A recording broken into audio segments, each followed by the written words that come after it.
Welcome to Clean Air Action's award-winning podcast, Cleaning Up Dirty. We talk politics with non-toxic people. I'm Liz Green-Schultz. I'm the political director of a nonprofit called Clean Air Action. And I'm Sean Hoffman, legislative director. Liz and I run Clean Air Action, which is the proud sister organization of the Clean Air Council, the oldest environmental and public health organization in Pennsylvania. Together, we fight for your constitutional right to breathe healthy air. Over here at Clean Air Action, we fight dirty with clean. That applies to anyone who messes with our political and civil rights, including corporations and politicians. Yeah, it does. Here we are. We're back, and we're back! And we're back! We are very excited to be in Philadelphia at the time of the World Cup.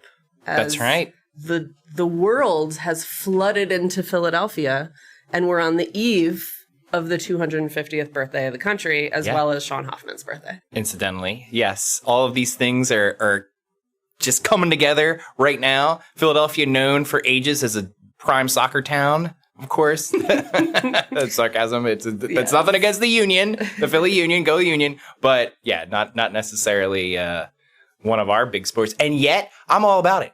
I'm so into the World Cup. Man, and I'm not keeping track of scores, really. I'm more into the reaction. We were just talking about this just before we started rolling here, how cool it is to see all of these people coming from all over the world coming to America and being like, man, America's cool. This is awesome. I just had barbecue for the first time and it blew my mind. Yeah, they didn't know from the news. They were a little nervous, but they came anyway, and we're thrilled they did because the energy in Philly has been amazing. It's so cool getting to chit-chat with people from all over the world and hear their impressions of America for the first time. And I do kind of get the sense that people are surprised by how cool it is. Oh, yeah. Well, you hear this over and over again, especially I've been watching all the social media reels and the stuff and the videos from people. And half of them, they preface it with, you hear all these terrible stuff about America on the news all the time. That's all you ever hear. And wow, everybody's so nice. The food's really good. And oh my God, you got all these big, giant, cool stadiums and stuff. And, big gulps. They're obsessed with big gulps. You're seeing girls going to Target for the first time. Yeah, I mean, same. I got one last night. It was the big gulps are great. It's a tremendous value. But I also got one last night, and I brought my own cup. This is my new thing because man. Is this an Enviro move? Yes. Whoa. Look at that. If you have listened to the whole podcast, you might have heard my transition into environmentalism, which was very much not my plan. But here I am, bringing my own Big Gulp cup to 7-Eleven. Now you're one of us. Now I'm one of you guys. Bobby, is it still a Big Gulp, though, if you bring your own cup? Is it? It could be a bigger gulp. It could. Yeah, Liz, how big is your reusable Big Gulp? Well, I'm so glad you asked, because I have 2 7-Elevens near my house. Well, take that, Europe. And one has the large and one has the extra large. And I was like, can I bring the extra large cup to the large 7-Eleven? Nah, they're going to know I didn't get this here. I went to the extra large one last night. It's kind of the better one. I'm so jealous. Why? Well, you can go to either one. They're very close to each other. They're a block apart. Anyway, I love that the international scene has discovered the Big Gulp and the even better parts of Philadelphia. Oh, yeah. And then again, it's not just Philly. I mean, you're hearing things about great stories all over the country, like the Midwest, the South. Europeans are going there and the people are welcoming them. Their cultures are learning about each other. I'm seeing people going back to Europe and they're like, man, I miss America. Aww. I love that. I'm obsessed with it. And also because I think it's causing Americans to be like, despite all the issues, all the problems we have, and we know all about it. We talk about them on here in the show all the time. We got it pretty good, man. This is a pretty awesome nation and pretty incredible country by any measure. The natural beauty of it, the people, the sports, the passion for whatever the thing is. And we've got it all. Say, the government, because America's beauty. Dun, dun, dun. Say more about that, Liz. Well, what? I don't want to spoil the episode right out the gate, but Sean and I want to talk about the state of things in America as we approach the 250th birthday. And America's splendor isn't new to Sean and I. We're the rare patriotic Democrats, but I hope not rare, and I hope decreasingly rare. But we'll see. Maybe by the end of the episode, we'll have wooed people over to some of the beauty of American government. Yeah, it's an interesting setup there, Liz. An interesting starting premise where, yeah, I think certainly in recent decades, Democrats have ceded overt patriotism to Republicans, which I think is completely, totally ridiculous. Because first of all, kind of to your point, it insinuates that the only patriots are, in fact, Republicans, and nothing could be further from the truth. Right. As you said earlier, my birthday is July 4th, 1989. I am a certified Yankee Doodle, man. I am a friggin' patriot. You cut me, I bleed red, white, and blue. I love this country, and I always have, and I always will. That doesn't mean that we can't criticize what we've done, what we're doing, or where we're going, because that's what part of the point of being in America is. You can say those things and not get thrown in jail and not get killed for it. Or at least that's how it's supposed to be. Exactly. You might even become president one day, depending on how it shakes out. Yeah, that's exactly what democracy is about. I almost wore my Dissent is Patriotic shirt, but I decided the vibe that I preferred was We the People, right front and center here at the top of my shirt. Because we the people are what make this nation great. And we, the people, can either use our power to make our political system better or cede it to the people we vote for and hope and trust that they got everything. And this podcast is a bit about the balance of those things. Yeah, where we, the people, need to step up and speak up to help shape the government that we want. Yeah. I think, though, and this, I've thought about this a number of times. Even the phrasing "we the people," I'm looking at Liz's shirt right now that spells that out in the old-timey font. The OG founders, and especially today, we think about the rights of your average American, even your average person on Earth as a human being today. But when they wrote those words, "we the people," in their heads, their definition of what that actually meant in practice was way different and way more narrow than what we think of, despite the fact that they're like, "we the people," oh my God, that's so good and so meaningful, and like, yeah, the people. But really, again, what they thought of, the power of the people was way, way more limited in the 18th century than it is today. I mean, it really is we rightfully complain and protest about trampling of our rights. As we should. But again, I think we take for granted, I think, a little bit as like how much we have. Again, this does not mean we should not continue to fight for more. We absolutely should. But relative, this is why I'm excited to talk about this on the show today, is because and as you know, I say this all the time, I'm a big history buff because I take solace with the current state of things by looking back in time and saying, man, we sure don't do that anymore. That's a big improvement. As do I. I think about my grandmothers all the time and what they would think about things nowadays. And both of them would definitely wonder what on God's green earth people are complaining about compared to the era that they lived in. So like you said, Sean, I think we should complain. We should march. We should protest. We should give feedback to our elected officials. But keeping it in perspective that most of our families chose to come here because it is better here than where they were. And one of my grandmas was in an immigrant family. And so that has really shaped my perspective in ways that I look forward to discussing, but I think we should get to the snacks. Oh, yeah, the snacks. What have we got? What bounty have you brought us for today before we go on our journey? Snacks from the 18th century, perhaps? Yes. No. That would have been cool, man. This is Jefferson's favorite snack. Well, I don't know what that would have been, but sorry to disappoint you again, Sean, but we don't have Thomas Jefferson's favorite snack. We do have freeze-dried sour candy. I can see the excitement all over your face. The founders ate these by the bushel. They did. One-up Sour Crunch strips with, I mean, just is this like a gamer thing? Like, is this for, because the one-up, that's the, you know, that's the only connection I can make here.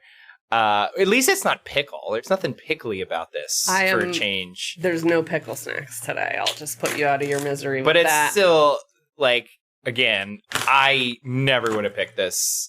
Ugh. It smells quite artificial. Chemically, I was going to say, like, there's nothing real in that bag, man. I'm so excited. Nothing from the earth is in that bag. Before we dive in, I tried to go red, white, and blue snacks as much as possible. Oh, there's more? Patriotic snacks. And these are starries. Not only are they red and blue with a red, white, and blue flourish on the side, there's a firework. These guys are leaning into the America 250. Indeed. And they're peelable gummy candy stars, which I can't even wrap my first question is, why would I want to peel it? Like, what am I peeling to get to? Whereas my first thought was, well, I have to have that. But why? What is it? Like, aren't they bite-sized? Well, yeah. Aren't I just are. sticking it in my mouth? When you have a banana, you peel it to get to the edible thing on the inside. These are candies that come in a bag. What am I peeling? I don't actually have any idea. What? See, Bobby? What are we peeling? The skin off. There's a protective chemical outer layer to these that one needs to peel. Much like a banana. I can smell them from here, too. Yeah, they're very fragrant. So to our new listeners, we keep our snack game pretty tight because we talk about some spicy subjects, it being a political podcast. So I like to keep snacks what are you peeling on hand. And No, it's green. It's But the packaging's red, white, and blue. Why are there green ones in there? These are all over the map today, guys. These snacks. much like America in 2026. I can't figure out how to peel it, so I'm just eating it. I tried. I don't think they're peelable. They brag they claim about peelable. it on the packaging. There's also a green star in there. There's no green stars last time I checked. I did enjoy it. I thought it was a tasty jelly candy. You want to try the They are called peelers. It's in the name. I'm not sure. Unnecessary. It's not. I don't know why they're leaning into that so much as a thing that they're like, people are buying us for the peel. I'm into it. I do want to figure out how to peel it, though. It should come with a tutorial. Kind of like juicy strips. in the middle. They're like, it looks like gum strips, but it's like some terrible toxic chemical potato chip. Love that. Exactly. Perfect. Just my style. Why? These is one of these things where, when we get to the portion of the episode where we talk about like where we're going as a nation, I hope it's away from this. I hope it's away from things like look at. And I don't, and that's democracy. And that's democracy. We'll see. I'm going to stir my people up and win that battle. Secession to a nation free of these. South Philly can secede from. Oh God.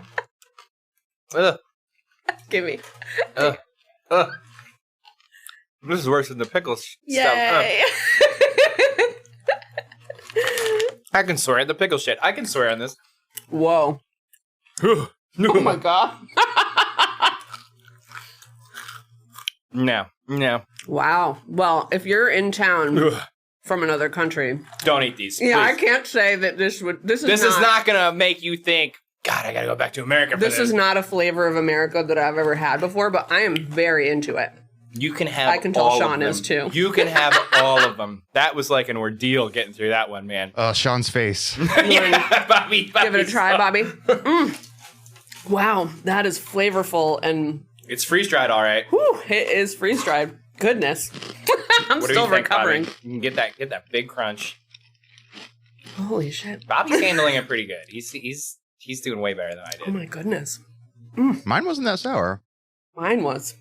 You know what the thing of it was? Maybe you're just tougher than us. It was for me. So. It wasn't so much the flavor that killed me. It was the texture of this like crumbly crunch. I felt like I was eating a microchip. Like I felt like it was like this is not a thing that you had to do some chemical refining to make this like this. That's just my 2 cents. What do you think, Bobby? It has the texture for me of what's that cereal? I think I know exactly what you're talking about.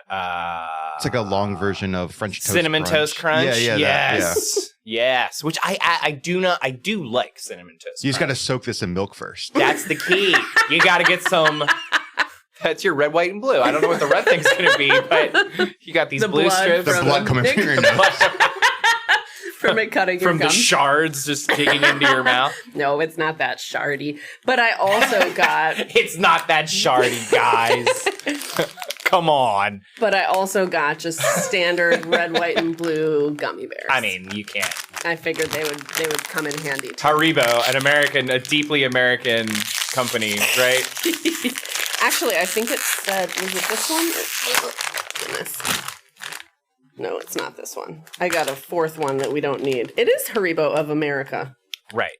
Well, I think we're all snacked up, so should we get to the good stuff? I mean, I thought we already got to the good stuff. The peelers alone. Well, we get one of the favorite moments on Cleaning Up Dirty, which is a Sean history lesson. A Sean history lesson. Well, thanks for bearing with me, guys, on such as it is. I don't claim to be I'm no professor, but I do love history. It's really interesting. Professor Sean moment. And for a folks, walk through 250 years of American history in 1 minute. No, part 1, 8 hours long. So, stay tuned for another 6 parts. So Professor Sean, please tell us a bit about American political history. Well, if anybody's interested in this kind of stuff, or you're just like feeling super keen on this subject matter because it's America's 250th anniversary and you're feeling super patriotic, there's a lot of documentaries and movies and stuff on all the streaming services right now. I'm sure on cable as well.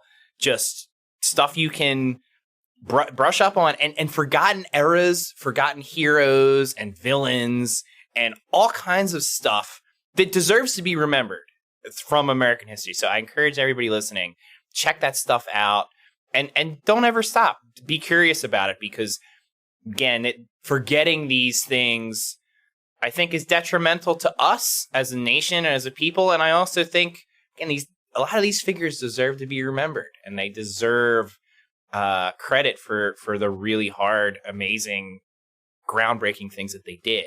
Like Boss Tweed. Like Boss Tweed. For example. Just kidding. We'll get to Boss Tweed.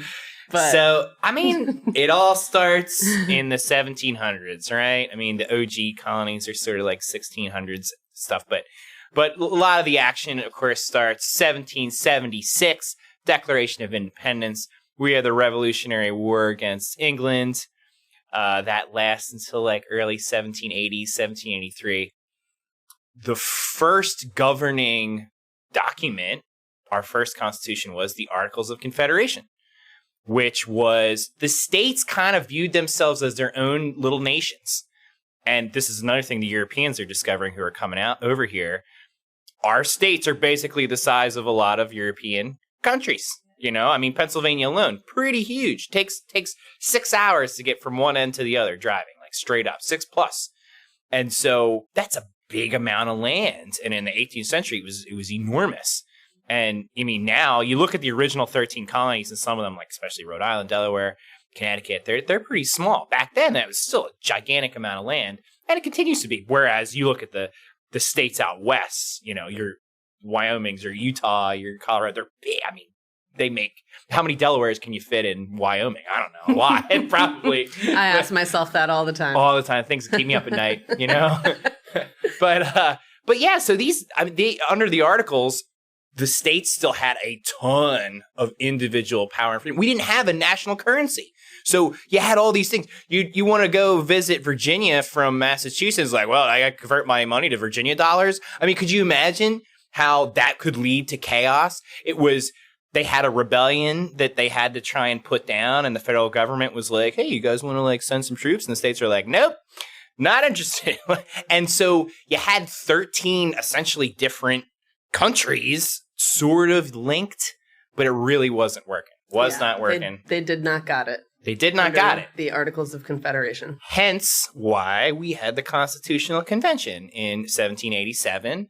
The first thing, they were like, where are we going to have this? It's really important. They were like, Philadelphia. The best hell yeah friggin' city. What? They were just like Benjamin Franklin, what do you think? And I was like, dude, Philly, obviously. And you know, the rest of them were like, my God, you're right. Where are we going to get a cheesesteak that's better? Everybody comes to Philadelphia and does this crazy experiment which was born out of the Enlightenment age, the Enlightenment tradition. And what that is basically like intellectualism, thinking through arguments about things. I have an argument as to what we should do. You have an argument as to what we should do. We both argue that out, put our points out there, and then we make a decision based on what sounds the best to everybody. Poof. Poof. Democracy. And this is one of those things where like it seems like common sense, but like this was a groundbreaking school of thought in the 18th century that many of the founding fathers bought into in a really big way. And so you have all these guys convene in Philly, in Pennsylvania, and they come up with this revolutionary document, the Constitution of the United States of America. Which, dun, dun, dun. Dun, dun, dun. And they didn't have, there was no federal judiciary under the Articles, which is another thing we just, oh my God, like the courts. That wasn't really a thing. They kind of invented that, slapped that together, and then under the Articles, we didn't have a two-chambered bicameral legislature. It was just one. So then they come up with this idea of the Senate and the House. Very rudely.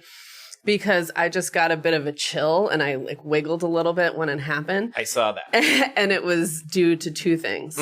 One is the freeze-dried residual shards from the freeze-dried crunch strips. It's still floating around and giving me little Gives you a little zap. But the other is thinking about Joanne Epps. So I would be remiss if I didn't give a little shout out to Joanne Epps. Something tells me there's going to be about 50 times throughout this conversation when you could reference your old, and myself. I mean, there's a lot of times, but why don't you start now? Yeah, so Sean and I are lawyers and went to different law schools. But when I started at Temple Law, I came into the legal profession from a place of resistance and fight the power, and the American government's doing it wrong, and we need to root out all the ways and fix them, and then we'll have a more perfect union. That is not where I'm at now. That is not my approach as a civil rights lawyer in America 2026. But back then, I had an early law school class called Litigation Basics, and Joanne Epps taught it. She, at the time, was the dean of Temple Law. She passed a few years ago. She had become the president of Temple University, and she's a Black woman. And a lot of us chose Temple because she was so amazing. We were like, oh my God, a Black female law dean who is so charismatic and brilliant and warm. So it was such a gift to have her in Litigation Basics. And she talked about a more perfect union, and that the American government is not perfect, but it is the best we have. It is pretty good, all things considered, and you, baby law students, will be a part of helping to make it better. Where's that phrase come from, by the way? A more perfect union. From Joanne Epps. You heard it here first, folks.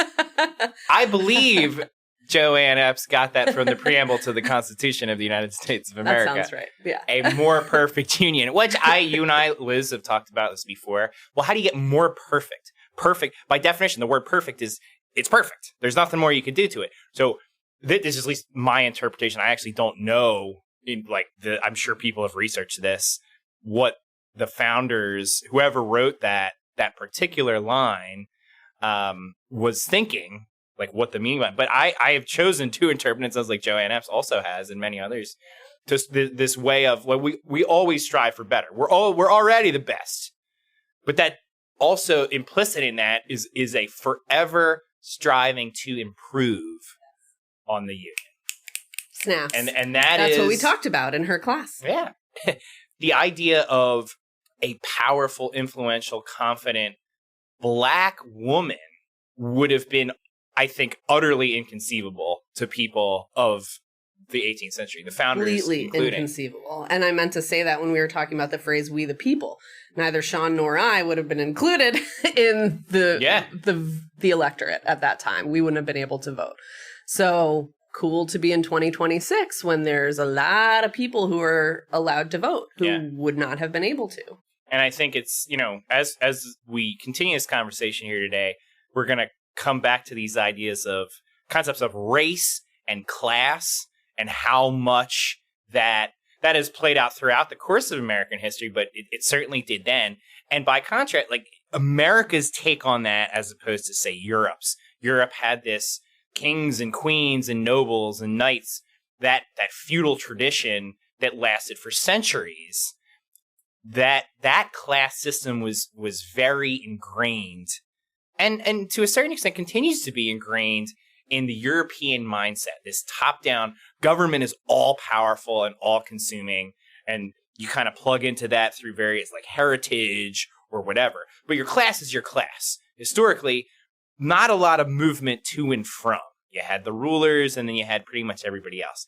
Now we turn to this American experiment, and all of a sudden we don't have nobility over in America, and that we didn't then. But there was certainly wealthy people, though. There were wealthy and influential people, and that sort of forms this nobility. I think that continues to be the case. Absolutely. The way of America. But there was also this super focus on individualism. Our generation has become appropriately really critical of all of that. And, you're describing what the vibe in Europe. And I'm thinking, meanwhile, I grew up in middle school listening to music like, fuck no, I won't do what you tell me. Like there's this rebellious spirit that's just in us, and we're still kind of a bit of a baby country learning what to do with that rebellious spirit, but it's out there, and we'll get to the present day shortly. But this individualism that Sean just started to talk about is another really key part of America that I would guess is not really understood amongst your average European. I have no idea. I'll have to ask them. It would be a really fun conversation. But this, like, I bootstrap myself and I do things and I'm mostly alone in this world. There's cultures that think that's crazy, that's not reality, but that's as American as apple pie as well. Yeah, and as you say, it cuts both ways. A certain level of compliance or going along with what the government's trying to do, sometimes that's helpful if the government is doing good things. If the government isn't doing good things, then the opposite is probably better. As you say, America was founded as through a revolution. We rebelled against the king and controlled by the British. We were like, we're not just going to be an extractive colony providing resources for you guys. We have our own agency. We have our own identity.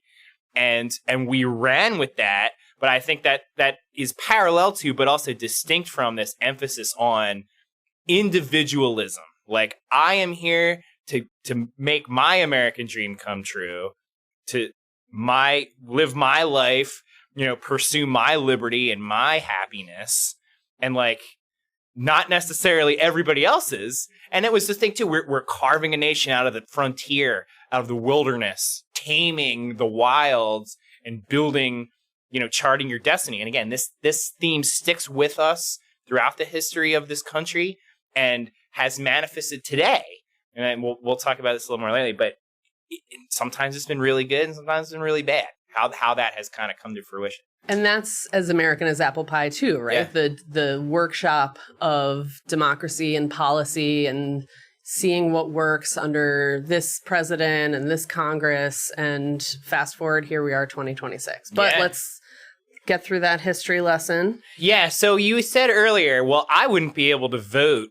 I wouldn't have a vote. You wouldn't have a vote. I mean, you're a woman. So that one, a lot of people are like, okay, well, I could see that one. I'm a white dude, though. White male. So is Bobby. But under the original Constitution, the people didn't have a whole lot of direct power. The only people who were able to vote, the average people who were able to vote, so-called average, were white male landowners. I don't own any land. So Bobby, this elite over here, Bobby would absolutely have been a person as a white male landowner. He would have gotten to vote for his representative in Congress. And that was the only thing, though. We did not have a popular vote for U.S. senators. That was our state legislatures, which are politicians, so another type of elite. The state legislatures got together and they chose the senators. They chose the 2 U.S. senators, and then president. People didn't vote for that either. I mean, in the same way, that has been reformed. The Electoral College has been there from the very beginning. But in the old days, the state legislature, once again, chose who those electors would be, sent them to Washington. Didn't exist. We didn't have Washington. You sent them either to New York up there in Congress Hall or whatever and then later Philadelphia as Washington, D.C. was being constructed.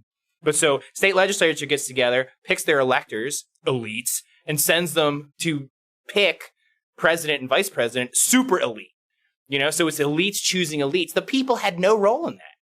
Now, are they electing their state representatives? That was different depending on which state you went in. But and so, yeah, there's maybe a connection there, but it's super limited. So if you couldn't afford to buy land, and if you weren't a man, and if you weren't white, you didn't get a voice. You weren't participating. And that was how it was written originally. And I think part of that reflected this duality amongst the founding fathers. Some of them really wanted to empower the masses. Some of them were simultaneously super wary of the masses and did not trust them. And so that was, as with so many things in the Constitution, they arrived there via a compromise to try and keep the Union together. Other states were saying, if I don't get this or I don't get that or too much of this or too much of that, I'm out of here.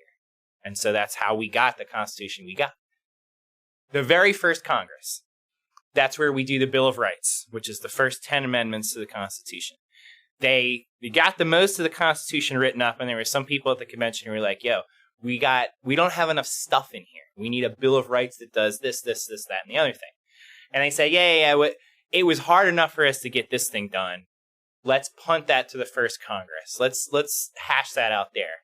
But again, first Congress, you had 26 senators, 13 colonies. They each get 2. That's like, we have 100 today. So about a quarter of those. And then you had like 60 some representatives. We have 435 today. I mean, so this first Congress was a pretty intimate affair.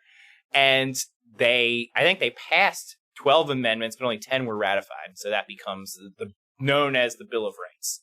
What a difference in the quality of conversation that must have led to versus what we see on TV now with how our elected officials engage with each other on the floor, much less via social media and in the digital worlds.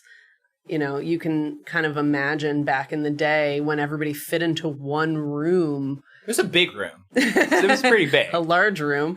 The behavior changes, I have to assume. I can only imagine that elected officials from the 1700s, if they saw what American politics looks like nowadays, what do you think? I think they would be shocked, but am I being naive? You know this stuff. I think it's a really great question. I think it's kind of a wash, honestly. I think in a lot of respects, some things they'd be like, wow, that's unbelievable. I can't believe that's how that works. That's really great. And in other respects, they'd be like, oh my God. Like we were talking about this earlier before we started recording. Like they were humans too, man. They were mere mortals who were in some respects brilliant, brave, revolutionary, and made these incredible things that we still rely upon today. And yet they had their flaws too, and deep disagreements and superstitions. And I mean, they were colored by their life experiences for better or for worse. And so, well, at least now we only have more perfect elected officials. That's right. I mean, it was, for example, I think Benjamin Franklin was trying to push like having religion be like more front and center in the Constitution. There's resistance to that. And we think Ben Franklin, oh my God, like this guy's is like one of the big and like he was at his he came out with all kinds of kooky ideas at the Constitution Convention. He was very respected, and a lot of times they were like, okay, Benjamin, I guess, cool, man, we'll think about it. But there was a lot of ideas that they were like, we're not doing that. Like, thanks, man. But so again, we put them on a pedestal, and rightfully so, understandably so. Like we have literal giant monuments to some of these guys. And if you haven't gone to see them in DC or otherwise, Mount Rushmore, I've never been to Mount Rushmore, but I would love to visit. They're really inspiring and they're really cool. But really, yeah, I think it's a wash. I mean, and we move into the 1800s, like Civil War era. Well, they would beat the shit out of each other on the floor of the house. There is literal, really, I mean, I don't know off the top of my head the names of the participants in this particular thing, but there was like, during that Civil War era, I think right before the Civil War, like, yeah, there was like a guy, like the crap beat out of him with like a cane on the, and then like the guys who were like threatening to shoot people who were trying to break it up, like it was barbaric. Plus corruption. I mean, how easily and casually I think elected officials or aspiring elected officials would just take money for favors or openly like lie about things, particularly if you're running against a person. There weren't checks on that. There's no internet. There was no fact-checking news services. There wasn't any of that. Now at least we know they're not supposed to do that. And there's laws against it, and we can prosecute them if they do. But literally, though, when I was a baby law student, things like that were intensely dissatisfying to me. I was like, but they shouldn't be doing it at all. Sure. And the point is, one of the foundations of American government is the concept that absolute power corrupts absolutely. And so we need to divide it out and spread out the power. And we have done that. No kings. In this country. So I'll need a start of that. Get in there, man. That's right. You have the Constitution, but now it's like, okay, well, now what do? We move into the 1800s and, America starts expanding rapidly. We become the full-sized America. After the Revolutionary War wraps up, you have the Treaty of Paris, where we sign the deal with England. And basically, America gets the rights to everything up to the Mississippi River. Like, all that land is considered land of the United States. And at the time, Spain and Mexico still had, like, a lot of what is now the continental United States. They still had some territorial holdings there, like Texas, California, etc. down there. And Louisiana Purchase, where we bought a whole bunch of land, like big old giant swath of land in the center of the country. We bought that from France. Ridiculously good deal. The European country, the powers they were selling stuff left and right for like pennies on the dollar. And America was all too happy to buy it up. I guess they were strapped for cash for fighting with each other so much. Now, during this time, too, we treat the Native Americans absolutely terribly. This is the era of the Trail of Tears. This is the era of Sitting Bull, trying to fight against Americans, basically just trying to do everything we can to pave over Native Americans, Indians in this country. And again, it started with the Trail of Tears, Andrew Jackson, very controversial bill that passes Congress barely. And I didn't realize that. There were a lot of members of Congress who absolutely, even then, said this is going to be absolutely terrible. And it just forced natives in the East to just move. And just many died. It's called the Trail of Tears for a reason. And it was just terrible. We were just like, well, we don't care where you go, but you can't stay here in your ancestral lands where you've lived for thousands of years. Good luck out in the Midwest and the dustiest, shittiest land that we can give you. And so fair to say we've had a mixed genocidal history pretty much from the get. From the get. And I personally... And we haven't even gotten to American racism yet. Oh, yeah. Well, that's coming up next. We really have never, in my humble opinion, we've never totally rectified, and frankly not come anywhere close to rectifying the terrible damage we did to Native Americans and Native American culture. And also, frankly, it is an unbelievable cultural resource that is unique to the United States of America. That mystique and that culture, like cowboys and Indians, that, again, is as American as apple pie. And you go around the world, like, people know about the American, like that, the Native Americans and that culture. It is linked to this nation, and we have squandered it. We've tried to bury it, put it in the closet, pretend it wasn't a thing. And we still really don't come anywhere close, I think, to elevating it to where it should be. Because, it is unique, and it is awesome, and it is just atrophying, I think. And an important element of our history that got swept aside that I certainly barely learned about growing up. Yeah, and so many have, yeah. And, of course, a backdrop of all of that is slavery. That the country was also being built up by involuntary labor, without which we would not be the great country that we are today. And you don't have to adopt great country along with me. I certainly wouldn't have said that at the beginning of law school. But slavery is obviously a really key part of American history, while the Trail of Tears was also causing the country to take shape in unfortunate ways. Right. And that was also one of the compromises they made during the Constitutional Convention to keep the Union together. Slavery was a huge, huge one. And South Carolina, North Carolina was there with them too, but South Carolina in particular was like, we will not, if you don't allow for slavery in the Constitution, we're out of here. We will not join. And a lot of people, particularly those from Virginia, many of the founding fathers, as we know, were slave owners. They believed it was going to peter out on its own. Like, it's already on the downswing. We got to do this. We got to keep this together. Let's keep it in there. It'll peter out on its own. It's going to be fine. And that was true. The trends were the slave trade was dying off. Eli Whitney then, a few decades later, invents the cotton gin, a machine that made it a lot easier to get cotton out of. Cotton is very hard. That you have to like use your hands to get like the cotton out. That was historically how it was done. Then they got the cotton gin, and it made it way more efficient. And then all of a sudden, the South can't get enough slave labor. Now it is just on steroids. And this leads to what is arguably the foundational American conflict, maybe even more so than the Revolutionary War. The Civil War happens, 1861. Prior to that, just before that, Abraham Lincoln gets elected president. And as I said, the tensions were already bubbling up for decades that led to this. And there were a lot of attempts done to diffuse it, but it didn't. None of them worked. Lincoln gets elected, and then the South freaks out. The South is like, all right, last straw, we're out of here. And they start to secede from the Union. And Abraham Lincoln's like, oh, no, we're keeping this together. And a lot of people argue, oh, well, it was a states' rights issue. It was a conflict between state power and federal power. And there was certainly some of that bound up in there. But it ultimately was about slavery.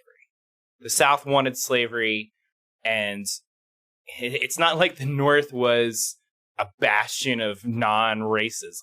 Far from it. But I think the North had kind of come to a place where a general acknowledgement that slavery was morally wrong. And so we gotta get rid of this, especially as you're adding new states to the Union. And there was controversy as far as like, are some of these states going to be slave states, or are they going to be free states? And that was another anguishing conflict that America continued to go through. And of course, after that, we get some pretty important constitutional amendments following the Civil War. They basically like ban slavery, but it certainly doesn't usher in like all of a sudden, oh, we're all equal, right? That wasn't even close. Just before the Civil War is when you no longer had to be a landowner. You just had to be a white guy to vote. That's it. But, we still have vast swaths of the populace that don't have that right. During the 1800s as well, you see the great expansion of the railroads in the United States from coast to coast. And Asian Americans were a huge part in literally building those railroads. Also, tremendous discrimination against them. They weren't allowed to be citizens. They weren't allowed to vote. But boy, we were happy to exploit their labor to construct our infrastructure and our modern civilization. But looking back to these ideas of class and race, and we see this over and over and over again. We see it today, too, where people are trying to maintain the status quo, stay in power by limiting who can vote and when and how. Which continues to today. Yeah, absolutely. We see that play out, and we'll talk more about that later. But so the nation expands into the full size that we recognize today. Well, that's not entirely true. We don't get Alaska and Hawaii until the 20th century. But along the way, though, again, it's not until we get to the turn of century, 1920, when women first get the right to vote. Woo woo. Yeah, that was the suffragette movement for women's suffrage. And a lot of them had said, like, after the Civil War, like, man, how come we still can't vote? But it wouldn't be until about, 50 plus years later where finally women get the right to vote. At which time the media starts to shift pretty tremendously in this country, right? In the 20s, people started to get radios in their homes. So suddenly they had a means of accessing information other than via elites, really. It was still mostly held by the elites, but that starts to shift. Right. And I think that's a really interesting and important point, is that today we take for granted the access to information that we have. And that's been true for most of the 20th century, at least. You could turn the TV on and listen to the news, and you could probably listen to it on a few different channels. And you could go to a public library and get information on things, public education. These are all institutions that did not exist through a great portion of American history. Right. Nor did any real system of public works. Yeah. Right. That would come later. But 150 years ago, people couldn't apply for unemployment or disability or food stamps. Right. Mm-hmm. Oh, God, yeah. I mean, that's another thing is like the social safety net that didn't exist in the old days. If you went broke, that was it. You were just out on the street if you didn't have someone to take you in. I mean, that even happened to a number of the founding fathers. No, not so much the big ones who became president and that we all, like a lot of us recognize, but a number of the guys who were president at the Constitutional Convention by the time of their death were destitute. There was a lot of them that got caught up in this like land buying thing, and they bought land and it did not work out and they lost like all the money and that was it. That's like unimaginable today that someone would like, especially of such clout, would just be like, oh, that's it. You're out of money. Like that's it. But I think an important detail, because until you told me that, I didn't know that. Yeah. And we always refer to the founding fathers in certain ways. And I think it's important to know that nuance, that they were not necessarily all rich and powerful and didn't just float off into retirement having crafted American government and be fed grapes. Yeah. I keep coming back to this because we have such a different mindset in the modern era. To put ourselves into the heads of people 200 plus years ago, I think to a certain extent is an alien exercise. Humans are always humans. I mean, I don't have a time machine. You know, I can't really tell you what exactly how they were acting back then from a personal lens. But I think, again, we take for granted the extent to which certain societal things and institutional things exist because they did not always. And you pointed out that, you know, the sort of social safety net kind of things. And, you know, it's interesting to talk about the founders and how that might have applied. But, like, how did that come about for the average person, for people at large? And it's mostly a reaction to the excesses of the Gilded Age, which happened late 1800s, Industrial Revolution. Changes everything. Prior to that, most people were farming. Most people, you were some part of that process because you had to feed the populace. And obviously there's a ton of really important American history in the 1900s, but because people are more familiar with that, we're going to jump right to the present day, 2026. Where are we at? Yeah, and again, I think that some folks have said that there are comparisons to the Gilded Age to right now, where you have so much power accumulated and money in so few, sort of analogous to our tech billionaires from today, your Elon Musks, your Jeff Bezoses of the world.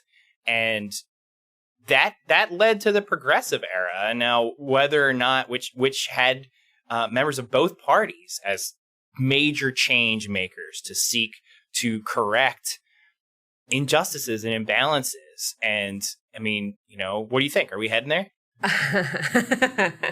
we saw some Democratic Socialists win an election in New York not that long ago. We sure did. And newsworthy that was. I was not expecting that, honestly. I would have thought that we would have made more progress toward a balance of power spread out amongst the people in 2026. And in some ways we have that, and in some ways we don't. And again, that's part of what we talk about on our podcast generally. But it's really interesting to see how it comes together in 2026 in ways that are absolute madness. Things like, you know, the Epstein files. Like, we're all aware that there's stuff going on in politics that we don't want to be there, that we need to shine a light on to keep it clean.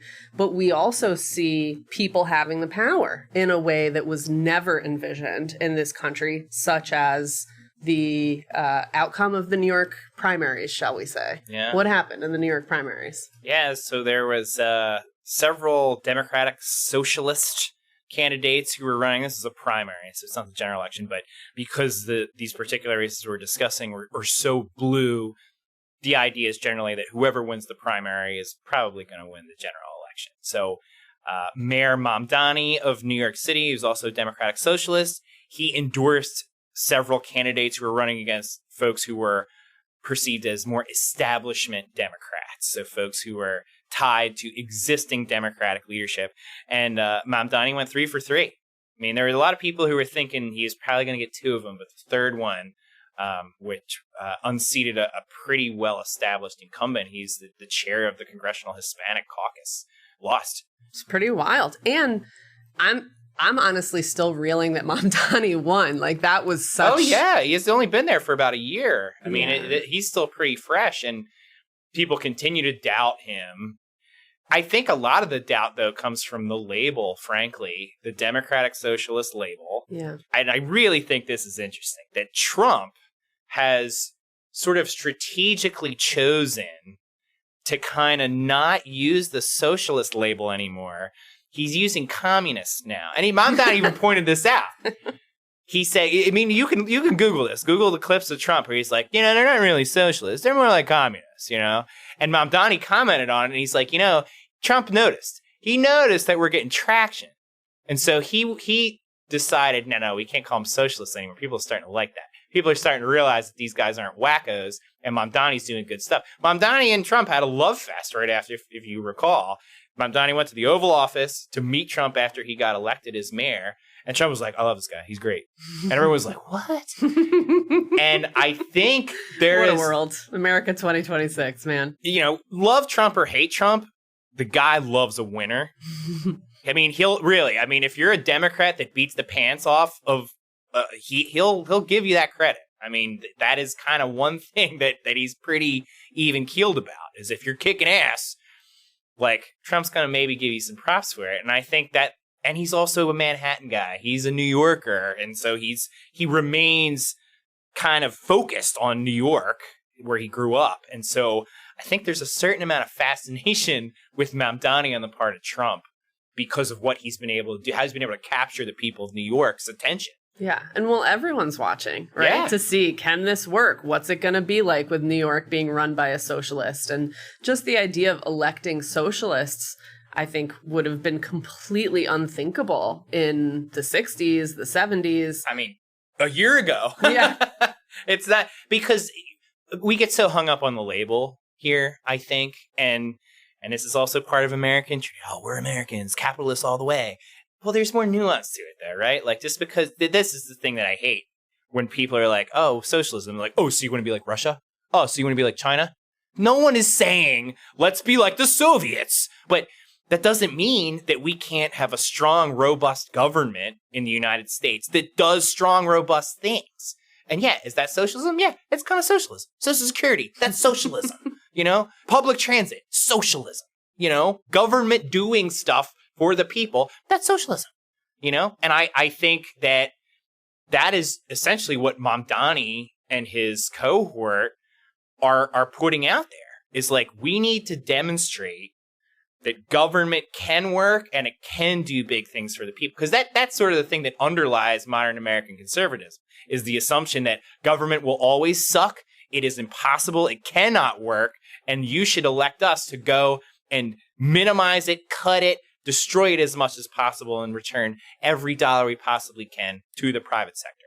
And I can completely understand that mindset. It bears mention, this is a nonpartisan podcast. So when Sean and I use the term we, it's like we, the people, we Americans. Yeah. But it's fun to me to volley these ideas back and forth between conservatives are saying this, Democratic Socialists are saying this, Dems are saying this. And it's part of what makes for the rich and comprehensive government that we have in America now. Yeah.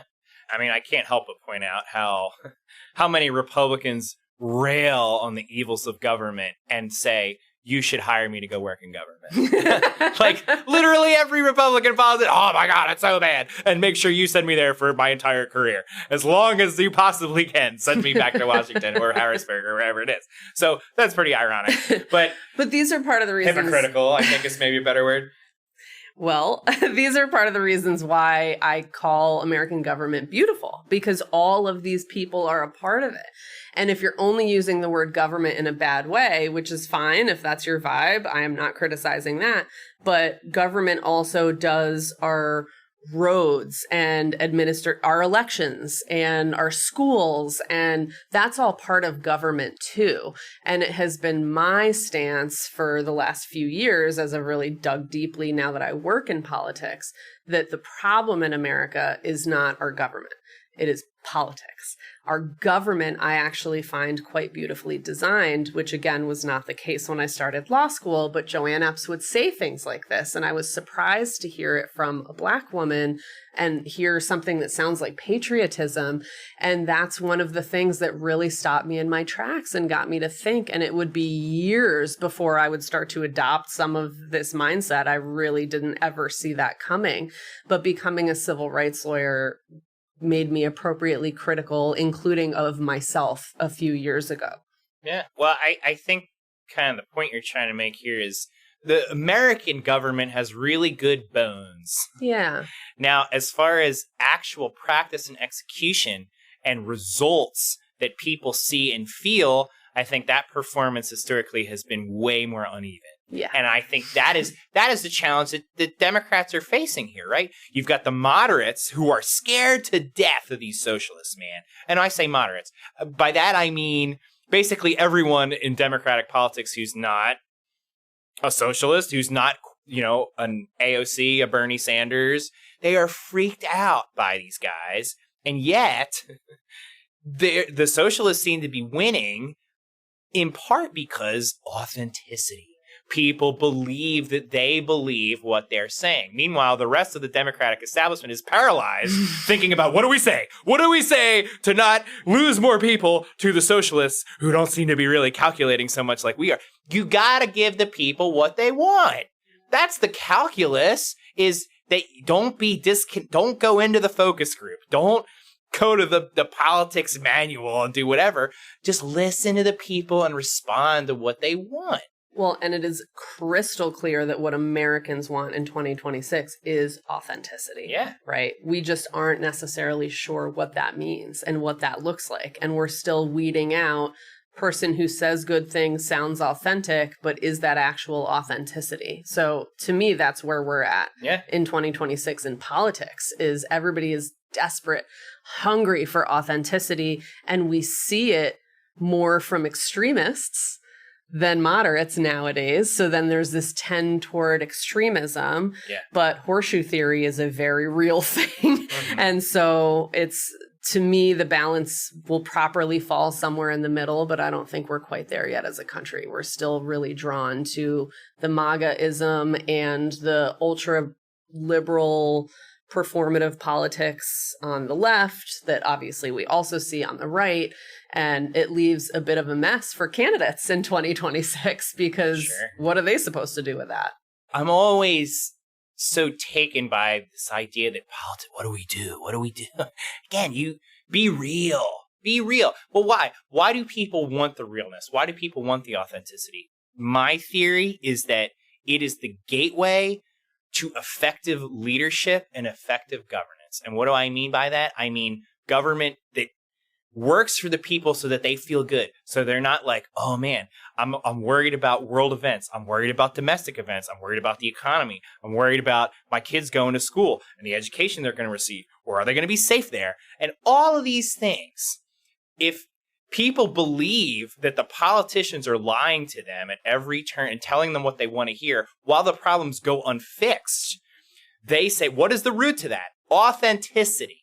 Tell me the truth. Good, bad, ugly. I want the truth so that we can start to fix stuff. Now, that's where we really, as a nation, I think, where we start to go, some people go left at the fork, some people go right at the fork. And I think it comes down to this idea of, well, if you fundamentally believe that government cannot do good things, then you're always going to choose to less government, more private sector. I personally believe that the people are best served and best protected from the excesses of the private sector, of the big bad corporations, by a government that looks out for them. But if you have corrupt people working in the government, if you have shitty, ineffective, bad government employees working in the government, if you have rotten politicians that just tell everybody what they want to hear working in the government, you're going to lose faith in that government. Yeah. And I'm the very unusual individual, I would say, who has come face to face with some of that and still really believes in American government and American democracy. But I think that lies in these conversations, and that needs to happen with individuals, with neighbors, with families. But still in 2026, we value cutting people out who believe different things than us. And that just defies logic and reason to me. To me, that is un-American. It is totally a choice people can and should make if that's what they're looking for. But it's not what democracy is. Democracy is having conversations about these things and finding the areas that we agree, and we do those, and the areas we disagree, and we can leave those to the warring politicians. Yeah, that's like that Enlightenment age tradition we talked about at the beginning, that is where our nation and the foundation of our country came from. That tradition of, what do you got? What's your argument? What's my argument? Let's pick the best pieces. And that's what we go with, of both sides. That doesn't happen around the world. That doesn't happen everywhere around the world. And I think we do far too little of it. I think we've lost a lot of that tradition. And maybe this is a good time to transition to like, well, where are we going, America? Yeah. What's the next 250 going to look like? Yeah. And, do you think we can get back to that tradition? Like, do you think there's room or even a desire for that sort of back and forth in this country? I do. Call me an optimist, but I do. I believe in the people. And I think that's all we got. I actually have a We the People tattoo, which is probably pretty unusual for people like me, you could say. But a couple years ago, I went to a 50th anniversary celebration for some absolutely legendary civil rights lawyers, their law firm that they founded, Carrie Zerdowski. I don't know if I should name drop them here or not, but and at that celebration, one of the founders said, people get killed for what we do in other countries. Absolutely. And I never thought about that like that before then. And it's true. And so we have to seize that. We have to use that and talk to each other and have the hard conversations and then agree amongst a little group. Let's call on our politicians to fix this. We don't like this thing. This person is in charge of that. Let's tell them. That's what democracy is. That's community organizing at a most basic level. And I believe very strongly that if we lean into that, we can see dramatic change in this country in the ways we want to. We know they're puppeteering us against each other. We know there are think tanks designed whose purpose is to do research into what are the most divisive issues in this country, tends to be race and class. And then they research those talking points and how they land best with voters, and then they teach the candidates that to go out on the campaign trail and sow those issues in order to get us warring with each other. And I think we as Americans need to not take the bait on that and rise above and recognize that we have more in common with our neighbors than we do with them. And they answer to us. We pay their salaries. So if we all decide, I don't want to see this extremist, divisive shit from you. I want to see you fixing problem X in our society. And here's the way I think you should do it. Here you go. That can happen any day. You can walk into an elected official's office with that. But people don't think to engage with their government on that level. I love the optimism.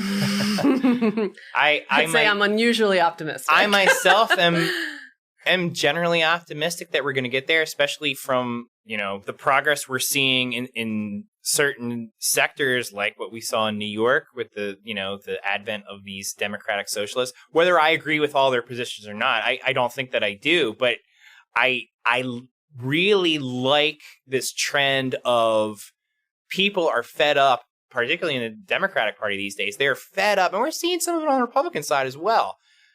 Fed up with the status quo, fed up with politicians doing politician shit, and not fixing. We're not fixing the problems that we have solutions to and good ideas for. This is the richest country the world has ever known. Why should we have any problems, man? Why should we have any problems? And I think the thing the thing that scares me the most out of what you said is the brilliance and effectiveness of the campaigns designed to divide us.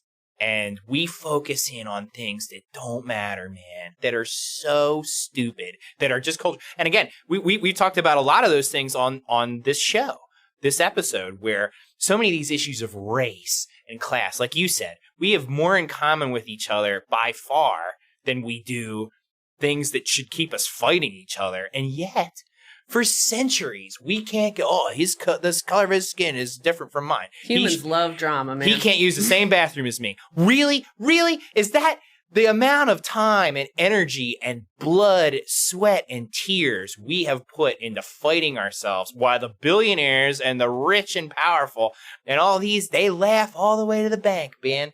And funnily enough, keeping us distracted is the best way to do that. And they pay the politicians, but if you notice, there aren't too many people in industry that are out front yelling from the rooftops about all this political and social shit. They're smart about it.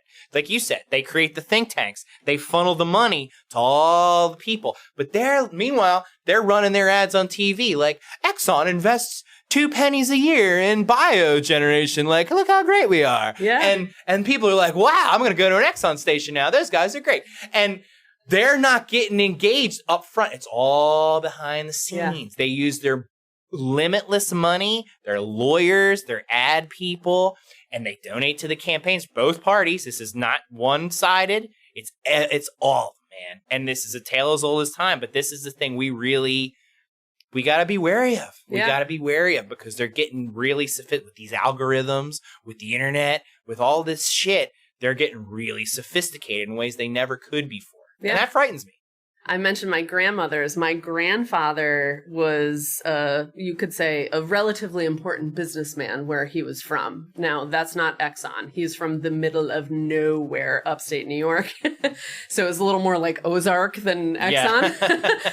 But he clearly had a presence up there, and they asked him to run for office, and he said, oh, no. Hell no. And it's partly my theory that's because there's a lot of eyes on the people who were running for office, and he wanted to be the behind the scenes type guy. I mentioned Boss Tweed earlier. Boss Tweed was the head of the Democratic Party and the boss of Tammany Hall. And I didn't realize until I just looked him up recently, he died in prison because he went to prison for corruption. Yeah. He embezzled tens of millions of dollars in the early 1900s, estimates as high as $200 million in the early 1900s, which is the equivalent of about $5 billion in today's money. And so we know this has gone on, and thank God he was the last politician to ever do it. Yeah, that's never happened at all since. So we're just used to politicians lying to us and stealing from us. And call me crazy, I don't think it needs to be that way, but I think the voters need to pay a lot more attention. That was the end of a certain era where a degree of corruption was accepted. And that era led to the progressive era, where you had members of both parties who were like, we need reform, we need to change. This is so out of control. And they did. And I mean, even prior to that, Teddy Roosevelt instituted like promotion through merit, which was like, what? Can you, oh my God. Which was because prior to that, it was these party bosses. It was, you put your time in, and you be loyal to the party. You can be dumb as a rock. You can be corrupt. You can be a total bastard. But if you're loyal, you're going to get promoted. You can be ineffective as hell. But my God, if you're loyal to Boss Tweed, you got a job. And thank God that's no longer the case either. Yeah, obviously that still exists. We see that in all kinds of levels of politics. But the fact that now, to your point, we as a society no longer accept that. We think that's wrong, even though we know it still happens. And so I am hoping, this is my hope, that we're on the cusp of a new progressive era. And I don't mean that as like, oh, the Democrats are about to take over. I mean, where you see people on the left and on the right of both parties that to a large extent say we need general reform across the board because there's so many things that are not going right now we could all agree on need to be changed. Yeah. So that's my hope. That's my hope, man. But one of the things that is going right now is I am able to have a podcast. You were pointing out that as That's a woman, right. I wouldn't have been a part of the media 100 years ago, 150 years ago, but now, Not even close. Now y'all got to listen to me. That's right. Women like yourself, Joanne Epps, Yeah. have risen to positions. We had a first female vice president, the last administration. Things have changed a lot in very positive ways. Yeah, And so we're getting there little by little. little by little. I hope so, man. Star to that. I You will want a do closing one more star? for the road. Yeah.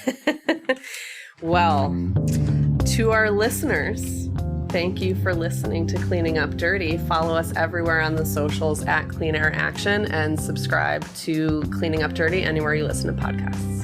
Yeah, and a big shout out, appreciation to all of our staff, including our awesome producer, Bobby.